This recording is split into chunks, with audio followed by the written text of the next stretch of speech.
अस्सलामु अलैकुम वरहमतुल्लाहि वबरकातुहू।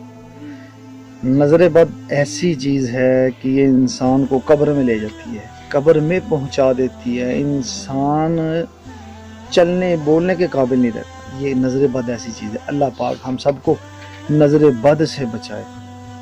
वो कहते हैं हर बीमारी का इलाज नहीं, बीमारी नज़र बद का भी इलाज नहीं है अगर ना पता चले तो।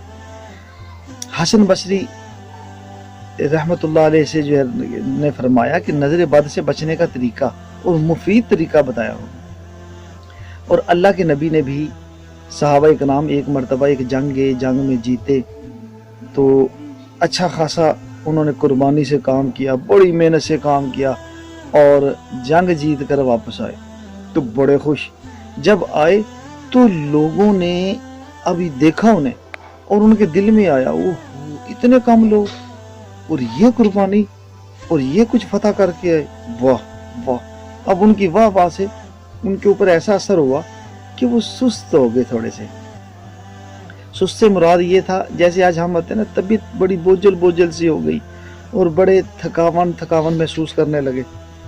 तो जब अल्लाह के नबी ने देखा कि मेरे सहाबा और वो वाले जो जंग जीत कर आए वो बड़ी अफसुर्दा परेशान, उनकी पोजीशनें बड़ी ऐसे लगती थी, बड़ी थके हुए। तो सहाबा इकराम ने जब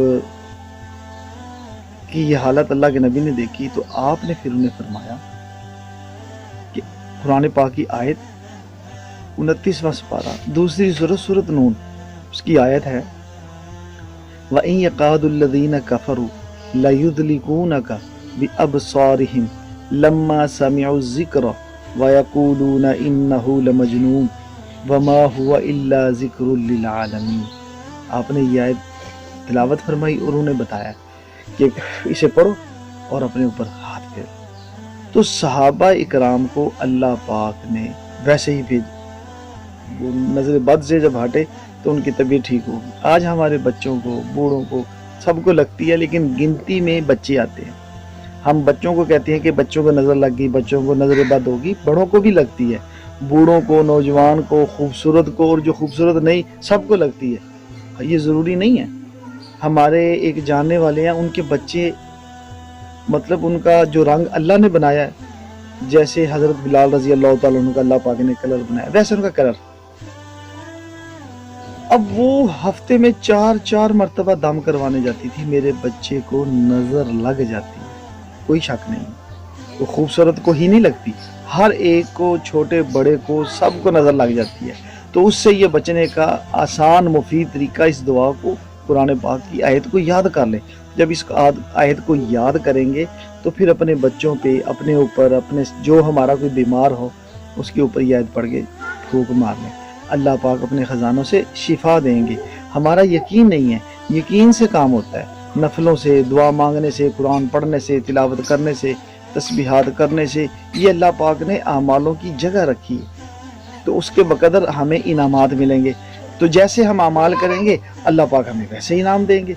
तो अगर हमारे आमाल यकीन वाले हुए तो अल्लाह पाक उसके बकदर हमारे काम करेंगे, और अगर यकीन वाले ना हुए भाई हमारे काम कैसे होंगे। हम मुसलमान हैं और मुसलमान अल्लाह पे यकीन भरोसा रखता है। तो जो अल्लाह पे यकीन भरोसा रखता है अल्लाह पाक उसके भी काम करते हैं, ना यकीन करने वाले के भी करते हैं। लेकिन यकीन करने वालों को दुनिया में भी देते हैं और अगले जहान के लिए भी इनामात की बारिश करते हैं, और जो नहीं यकीन करने वाले हैं तो उनको भी देते हैं, लेकिन आखिरत में उनका कोई हिस्सा नहीं है, कोई हिस्सा नहीं है, कोई हिस्सा नहीं है। तो अल्लाह पाक हमारा दोनों जहानों में हिस्सा रखे, इसके बगैर हमें अल्लाह से काम करना मनवाना चाहिए। तो इसकी सब कोशिश करें, अल्लाह पाक हम सबको अमल करने की तौफीक अता फरमाए। अस्सलामु अलैकुम व रहमतुल्लाहि व बरकातहू।